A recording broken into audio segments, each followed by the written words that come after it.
পিছনে টিএসসি অতিক্রম করছে এবং বিশাল একটি শোভাযাত্রা, এবং সেখানে যেটি বলা হচ্ছে যে কোটা আন্দোলনের ঘটনায় যারা নিহত হয়েছেন তাদের যারা হত্যাকারী তাদের বিচারের দাবি তারা জানাচ্ছেন। এবং দেখতে পাচ্ছেন যে বিপুল সংখ্যক মানুষ, নানা শ্রেণী পেশার মানুষ কিন্তু এই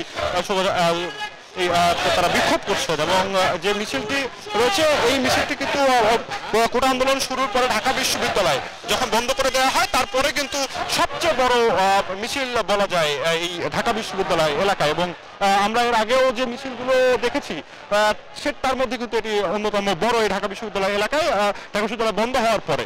তো যে দাবিগুলো জানানো হচ্ছে যে এই যে হত্যাকাণ্ডের ঘটনা তার সুষ্ঠু তদন্ত ও বিচারের দাবি জানাচ্ছেন। এবং তারা প্রথমে প্রেস ক্লাবে সমাবেশ করেছেন, সেখানে বিক্ষোভ প্রদর্শন করেছেন, এবং তার পরবর্তীতে মিছিল নিয়ে তারা এখন যাচ্ছেন শহীদ মিনারের দিকে। এবং সামনে অনেকেই চলে গেছেন, এখন যারা রয়েছেন এটি মিছিলের ঠিক পিছনের দিকটা। এবং এছাড়াও যে 9 দফা যে শিক্ষার্থীরা দিয়েছে সেই 9 দফা দাবির সমর্থনে কিন্তু তারা বিভিন্ন স্লোগান দিচ্ছেন। এবং তারা যেটি বলছেন যে এই হত্যাকাণ্ড কিন্তু বর্বরচিত হত্যাকাণ্ড বলে তারা দাবি করছেন, এবং তার সুষ্ঠু তদন্ত এবং বিচারের দাবি জানাচ্ছেন। এবং সেই তদন্তের যে বিষয়টি সেটি দিয়ে তারা আন্তর্জাতিক তদন্তের দাবি জানাচ্ছেন। এবং আপনি দেখতে পাচ্ছেন যে বিপুল সংখ্যক মানুষ কিন্তু এই মিছিলে অংশ নিয়েছেন, এবং সেখানে যেমন শিক্ষার্থীরা রয়েছে তেমনি সাংস্কৃতিক কর্মীরা রয়েছে, বিভিন্ন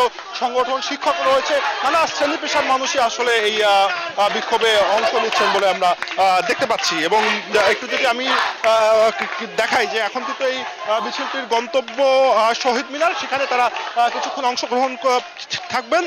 এবং যদি আইনশৃঙ্খলা বাহিনীর ভূমিকার কথা বলি, যে আজকের কিন্তু আইনশৃঙ্খলা বাহিনী বলা যায় যে অনেকটাই নিশ্চুপ ছিল, কারণ এই মিছিলটি যখন প্রেস ক্লাব থেকে যখন বের হয় তখন সেখানে আমরা দেখেছি বিপুল সংখ্যক আইনশৃঙ্খলা বাহিনীর সদস্য সেখানে মোতায়েন ছিল, কিন্তু তারা কিন্তু আসলে যে এই মিছিলটিকে বাধা দেওয়ার কোনো চেষ্টাই তারা করেনি। এখন গুড়ি গুড়ি বৃষ্টি পড়ছে, কিন্তু সেই বৃষ্টির মধ্যে কিন্তু মিছিলটি দেখতে পাচ্ছেন যে সেটি কিন্তু আসলে শহীদ মিনারের দিকে এগিয়ে যাচ্ছে। এবং আইনশৃঙ্খলা বাহিনী আমরা বিভিন্ন রাস্তার বিভিন্ন স্থানে দেখেছি যে আইনশৃঙ্খলা বাহিনীর সদস্যদের মোতায়েন রাখা হয়েছিল, কিন্তু তারা